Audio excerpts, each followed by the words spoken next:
It is nearly impossible for most people to not have a bank account in today's society. Opening a bank account has become necessary as most financial transactions can be done online.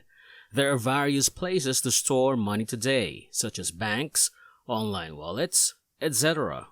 However, banks aren't always the best option, as keeping your money there can make you lose some of it due to inflation. Banks are a big part of any economy. However, unlike any other bank, the Federal Reserve makes money, which is different. What if I told you that each bank can make its own money? You could open a bank and start making money, but there's a much easier way to do it. Why open a bank when you can become a crypto billionaire by making your own cryptocurrency right away? If you think that cryptocurrencies are a scam, likely you don't know much about how money works. This is what banks don't want you to know.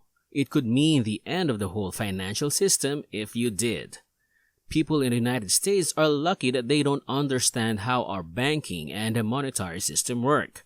If they did, the financial system would crash. Welcome to Capital Finance. If you're hooked on this video, please give it a like and let's get started. First, a lot of people wouldn't believe me if I told them that banks can make money because they think that the only bank that can do that is the Federal Reserve.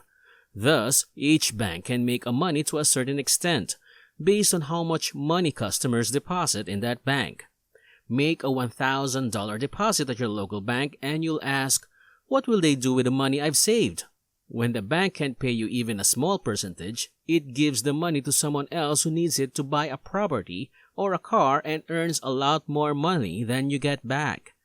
There is a typical interest rate on a credit card of 20 to 25%.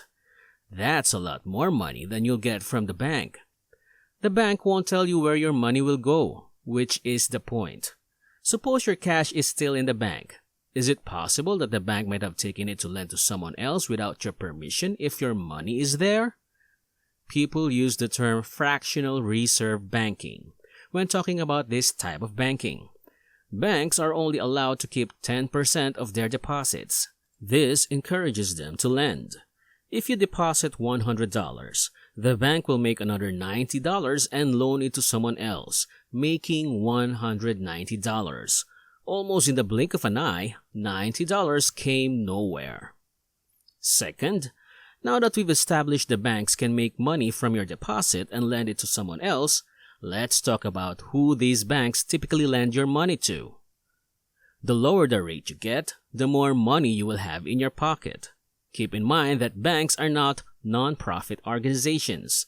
Instead, they are for-profit businesses with one goal: to make money, which is why they are called businesses. They are being held to account by a group of people who own stocks. That's why they feel more comfortable giving money to someone rich than poor. They can relax because no one is afraid you'll run away from your loan since you're already rich and have a lot of money. In case you can't make your payments, you can sell part of your business to pay off your mortgage. This makes the risk of lending money to you almost non-existent. At first, banks were used mainly by wealthy people with property or other assets that made money. If you're an average worker, you might get sick and be unable to work or lose your job. Getting someone who can't make ends meet money is very dangerous. If you think about it, it's easy to say that the banks should not do that. Is it safe for you to give them money? This is very likely to be accurate, no matter how harsh it may sound. If you want a lower interest rate on your mortgage or credit card or wish to better terms for borrowing money, you need to improve your finances first. The low mortgage interest rate allows banks to build long-term relationships with wealthy customers. That's a fair situation. Banks could be changed by things like blockchain and cryptocurrencies. These things, for example, have the power to make banking more accessible to everyone. In fact, banking has become so easy to use that anyone can now use it. Third, the ultimate weapons of banks are credit cards. Of those with credit card debt, more than 70% say they will not be able to pay it off this year. Think about what that implies for a second. Debt on a credit card is very different from a mortgage. It is not the same as 3.5% a year. It's most likely about 25%. Who knows how much larger your credit card debt is going to be a few months down the road if you aren't making your payments on time today. As a result, more than 70% of Americans are on the verge of becoming ensnared by debt. At least 50% of the people polled claim that they had credit card debt for at least a year, and the majority of them will do so for many more years to come. As many as 20% believe it will take them more than 3 years to pay off their debt, while about 10% say they don't know. When individuals don't think about how they'll pay back the money they borrow, banks usually make a lot of money. If they can't afford it, they are prepared to maintain their current quality of living. No, I'm not saying you shouldn't use credit cards to develop your credit, but if you're not financially responsible, don't get yourself into that financial mess. Fourth, the way you can make money is to borrow from a bank and invest it in other businesses. Mark Zuckerberg took out a 30-year mortgage to pay for his new house. The only way to get into debt when you have billions of dollars is to spend too much money. $12 million homes would be no problem for him to pay for with cash. So why would he get a loan? How can you get money for free? There's no way that sounds real to you, and I can see why. So why would anyone give you cash for free when you are already wealthy? Why would someone give away free money unless for a good cause? Rates of interest are the heart of everything going on in the world. Keeping your money in the bank might be good, but it's not smart.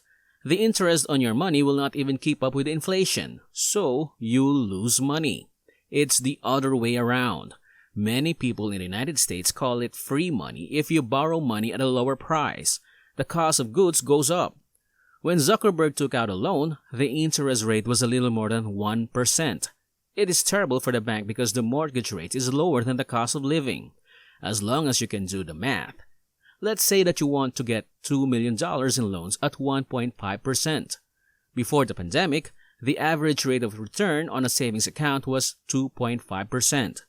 It's now less than 1%, but let's go with 2.5% for simplicity's sake, because that's the average rate now.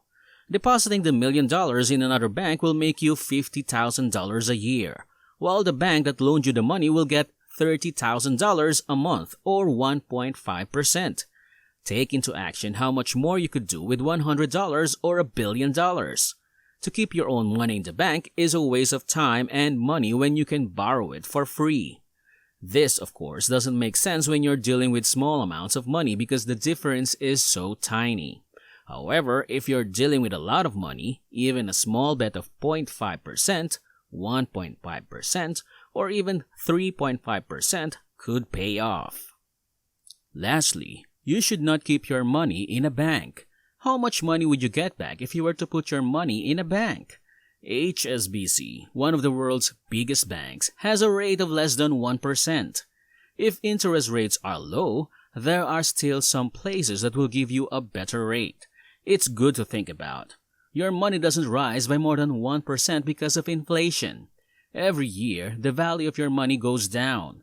To save money, it's better to spend the money now than put it away for the future. Many years from now, your money will have less value than it does now. In the last year or so, we've seen this happen, with asset prices like homes and stocks rising at an astronomical rate when inflation is at an all-time high. Because banks don't make money, they're just places where you can keep your money safe. I hope you learned a lot from this episode, and maybe you should consider applying these things in your life.